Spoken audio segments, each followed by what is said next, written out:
வணக்கம் எம்கசி Madras high court requirement கிளம்பி நீதிமன்றங்களுக்கான notification again வந்து ஓப்பன் பண்ணி கொடுத்துருக்காங்க.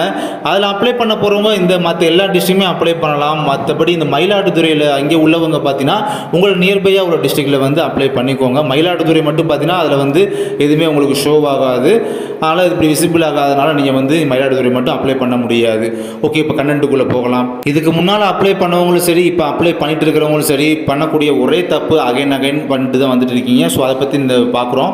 டிஸ்ட்ரிபியூஷன் ஆஃப் வேகன்சியில் பார்த்துக்கோங்க. இங்கே பார்த்தீங்கன்னா ஒவ்வொரு போஸ்டிங் பார்த்தோம்னா இப்போ பாருங்கள், ஜூனியர் வெளிலாம் பார்த்தீங்கன்னா இங்கே வந்து எஸ்சி எஸ்டி இவங்கெல்லாம் பார்த்தீங்கன்னா கேட்டகரி வைஸ் பார்க்கும். அந்த கேட்டகரிக்கு சீட்டு இல்லவே இல்லை. ப்ரெசன்ட் வேகன்சியும் இல்லை, பேக்லாக் வேகன்சியும் இல்லை. ஸோ அவங்க இதுக்கு ப்ரிஃபரன்ஸ் கொடுத்து அப்ளை பண்ணுவாங்க.